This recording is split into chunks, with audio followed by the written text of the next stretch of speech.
Thanks for watching. Like, share, and subscribe Iruhan to by SDP for more educational contents and admission related important updates. Thank you. Hello everyone, welcome to my channel. আশা করি তোমরা সবাই ভালো আছো এবং সুস্থ আছো। এই ভিডিওতে বুয়েট অ্যাডমিশন নিয়ে কিছু কথা বলতে চাই। বুয়েটের রেজাল্ট দিয়ে দিয়েছে বেশ আগেই, তোমরা জানো। এমনকি বুয়েটের যে নতুন ব্যাচ বা ব্যাচ 24-এর ক্লাসও শুরু হয়ে গিয়েছে ইতিমধ্যে। বুয়েট মেইন মেরিট লিস্ট দেওয়ার পরেও বিভিন্ন জায়গায় বিভিন্ন অ্যাডমিশনের রেজাল্ট এবং মাইগ্রেশন সংক্রান্ত কারণে ওয়েটিং লিস্ট থেকেও কিছু স্টুডেন্টরা ইভেনচুয়ালি চান্স পাচ্ছিল বিভিন্ন সাবজেক্টে, এবং মাইগ্রেশন চলছিল। এভাবে করে মোট 6টি রান বা 6টি মেরিট লিস্ট ফাইনালাইজ করা হয়েছিল। একদম 6 নম্বর মেরিট লিস্টে যে অবশেষে থেমেছে আপাতত। পরে দেয়া হবে কিনা আই ডোন্ট নো। দেয়া হলো আমি সেটার আপডেট দেওয়ার চেষ্টা করব। তবে আপাতত 6th রান হওয়া পর্যন্ত যে প্রতিটি সাবজেক্টের বা প্রতিটি ডিপার্টমেন্টের যে কাট অফ র্যাঙ্কিং সেটা আমি ডিসকাস করতে চাই। এটা মূলত এই কারণে যে এই বছরের প্রার্থীদের জন্য যে কত দূর পর্যন্ত প্রতিটা সাবজেক্টে গেল সেটার একটা কনক্রিট আইডিয়া, একটা স্ট্যাটিস্টিক্যাল ইনফরমেশন, এবং তার পাশাপাশি পরবর্তী যে ব্যাচগুলো ভবিষ্যতে পরীক্ষা দিবে তাদের জন্য ধরো একটা ধারণা হয়ে গেল যে তাদের ঠিক রিসেন্ট আগের যে ব্যাচটা ছিল সেখানে প্রতি সাবজেক্টে কত দূর পর্যন্ত স্টুডেন্ট গিয়েছিল। এটা যে প্রতি বছর একদম সেম টু সেম হবে তা নয়, এটা কিছুটা ভেরি হতেই পারে বা একটু ভেরিয়েশন আসতেই পারে, কারণ বুয়েটের পরীক্ষা কখন হবে, মাঝামাঝি হবে, আগে হবে না পরে হবে, সেগুলোর উপর অনেকগুলো ফ্যাক্টর ডিপেন্ড করে।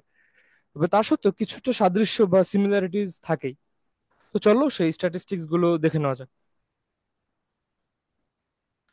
তো এখানে আমি একটা টেবিল রেডি করেছি তাদের রেজাল্টটি অ্যানালাইসিস করে, যেখানে ডিপার্টমেন্ট বা সাবজেক্ট গুলোর নাম আমি 171 লিখেছি, তার পাশাপাশি স্টার্টিং র্যাঙ্ক অর্থাৎ কোন র্যাঙ্কধারী স্টুডেন্টরা মানে ওই সাবজেক্টের জন্য প্রথম ছিল বা একদম তাকে দিয়ে শুরু হয়েছে এটা। তার পাশাপাশি এন্ডিং র্যাঙ্ক লিখে রেখেছি, এবং টোটাল স্টুডেন্ট ওই ডিপার্টমেন্টের কতজনকে নেওয়া হয়েছে এই লাস্ট 6th রান অনুযায়ী সেটা আমি দেখানোর ট্রাই করেছি। সবার আগে আসি সিএসসি বা কম্পিউটার সায়েন্স এন্ড ইঞ্জিনিয়ারিং নিয়ে। যে ফার্স্ট হয়েছে সে সিএসসি চয়েস করেছিল, এবং যে এন্ডিং র্যাঙ্ক বা কাট অফ র্যাঙ্ক সেটা হচ্ছে 328। তবে এখানে ব্র্যাকেটে আমি লিখেছি 1959, যেটি হচ্ছে এথনিক কোটা র্যাঙ্কিং, অর্থাৎ এথনিক কোটা বা এথনিক মাইনরিটি কোটার আওতায় একজন পরীক্ষার্থীর র্যাঙ্ক ছিল 1959। সে সিএসসি পেয়েছে। কারণ এখানে ডেডিকেটেড ভাবে মাইনরিটি কোটা না থাকলেও সিলেক্টিভ কিছু স্টুডেন্ট যারা একটা স্ট্যান্ডার্ড লেভেলে রেজাল্ট করে তারা চান্স পেয়ে থাকে। সেই অল্প কয়েকজনের মধ্যে যে র্যাঙ্কিং বা লাস্ট কাট অফ সেটা আমি এখানে শেয়ার করেছি। তো সিএসসির ক্ষেত্রে এখানে দেখা যাচ্ছে টোটাল স্টুডেন্ট সংখ্যা হচ্ছে 181 জন। তারপর সে ট্রিপলি নিয়ে ইলেকট্রিক্যাল অ্যান্ড ইলেকট্রনিক্স ইঞ্জিনিয়ারিং, যেখানে স্টার্টিং র্যাঙ্ক হচ্ছে 4, এবং এন্ডিং র্যাঙ্ক বা কাট অফ র্যাঙ্ক হচ্ছে 389, এবং এথনিক কোটা র্যাঙ্কের ক্ষেত্রে কাট অফ র্যাঙ্ক হচ্ছে 1665, এবং টোটাল স্টুডেন্ট সংখ্যা দেখা গিয়েছে 196 জন। এবং মেকানিক্যাল ইঞ্জিনিয়ারিং বা এমির ক্ষেত্রে স্টার্টিং র্যাঙ্ক ছিল 94, এবং এন্ডিং র্যাঙ্ক ছিল 603। এথনিক কোটা র্যাঙ্কিং এর ক্ষেত্রে কাট অফ র্যাঙ্ক বা লাস্ট র্যাঙ্কটি ছিল 2271, এবং টোটাল স্টুডেন্ট সংখ্যা 180।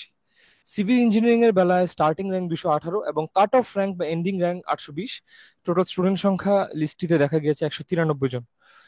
বায়োমেডিক্যাল ইঞ্জিনিয়ারিং বা বিএমইর বেলায় স্টার্টিং র্যাঙ্ক 357, এবং এটি যে শেষ হয়েছে 893-তে, এবং টোটাল স্টুডেন্ট সংখ্যা 49।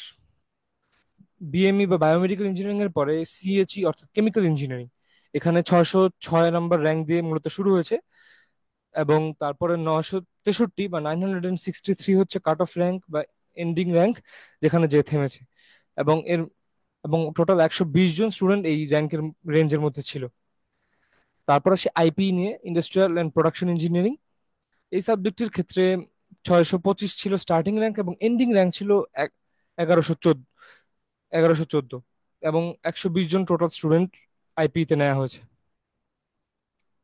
তারপর আসি এমএমই অর্থাৎ ম্যাটেরিয়ালস এন্ড মেটালার্জিক্যাল ইঞ্জিনিয়ারিং, যেখানে 614 ছিল স্টার্টিং র্যাঙ্ক, এবং কাট অফ র্যাঙ্ক ছিল 1153 till now after 6th run, এবং স্টুডেন্ট সংখ্যা ছিল 60।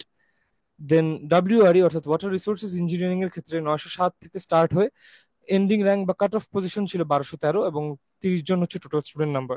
এনএমই বা এনএমই অর্থাৎ naval architecture and marine engineering এর বেলায় 916 দিয়ে শুরু হয়েছিল, এবং 1286 হচ্ছে তাদের এন্ডিং র্যাঙ্ক বা কাট অফ পজিশন।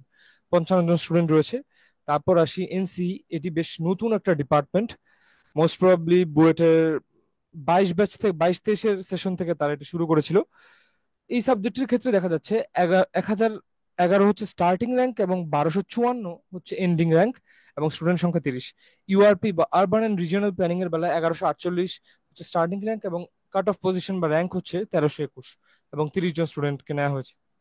তা এগুলো ছিল ইঞ্জিনিয়ারিং এবং ইউআরপি ইনফরমেশন।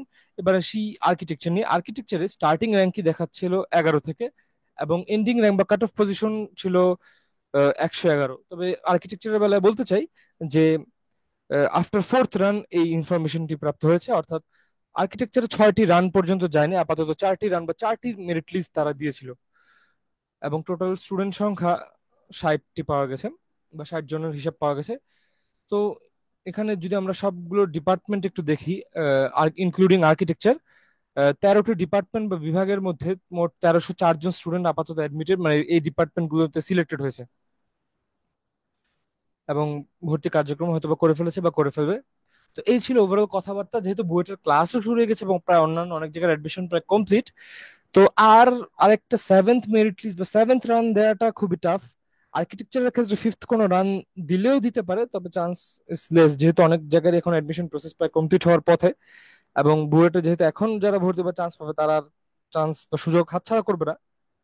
সো এটাই মোস্ট প্রবাবলি লাস্ট র্যাঙ্কিং এর একটা রেঞ্জ বা ওভারঅল স্ট্যাটিস্টিক্স থেকে যেতে পারে 2024-25 সেশনের জন্য।